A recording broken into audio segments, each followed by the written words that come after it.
За бид бол ардчилсан нийгэмд амьдарч байгаа. Тэгээд альва салбарт үйл ажиллагаа эрхэлж байгаа.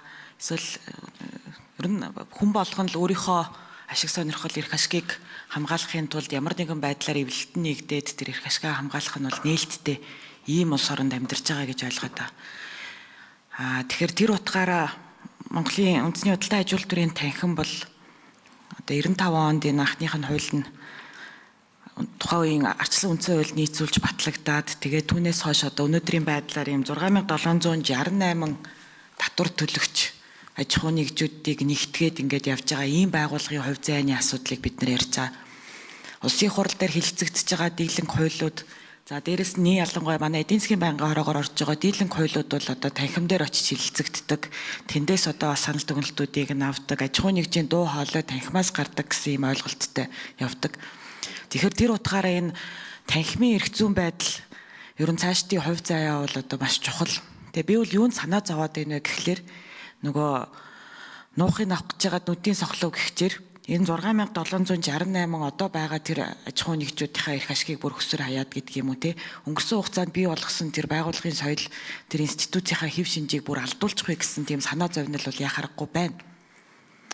Тэгээд одоо жишээл салбарын мэргэжлийн салбарын холбоодууд салбарын танхимууд гэдэг байгаа.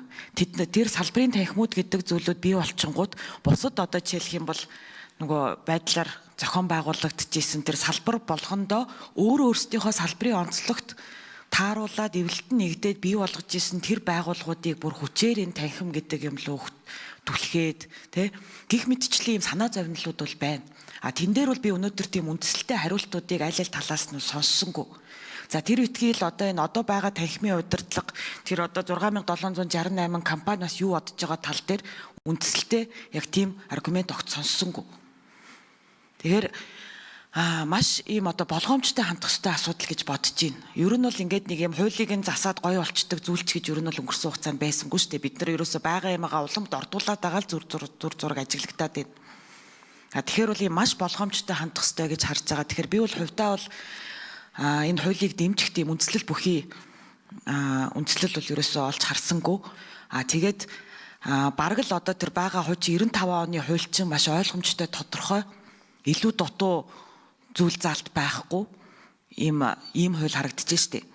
Тэгэхээр одоо ингээд бүр ингээд нэг байгаа зүйлийг олон давхар бүтэц зохион байгуулалт руу н ороод бүр одоо тэр нэг дөрмийнхэн зүйл заалт руу н ороод ерөнхийлөгчийнх нь эрх үүргийг нь хүртэл одоо хуулиар томьёолоод авах шаардлага байсан юм уу гүм үү ерөөсөө ер нь бол ойлгохгүй л байгаа тийм. Тэгэхээр би бол хувьдаа бол энэ хуулийг бол яг энэ байдлаар нь бол дэмжихэд бол бэрх байна л гэж харагдаж байна. Тэгээд дээрэс нь хууль санаачлагч нарт бас хэлэхэд яг энэ нөгөө салбарынхаа хүмүүсээр хилцүүлсэн тэгээд энэ нөгөө компаниудын төлөөллийн санал бодлогод тийм ээ тэр бүх зүйлүүдэд таад ерөөсөө гаргаж ирсэнгүй. Тэгээд нэг төртөө л харилцах юм яриад байна. Тэ ер нь одоо төрд баг ингээ бүх төрийн өнцгөөс харахад бүх зүйлүүд нь одоо юу гэдгийг ингээд компаниуд нь овоороод нэгдсэн нэг байгууллага болоод ороод ирчвэл бид нарт амар байна гэж ярих гэдэг шүү дээ.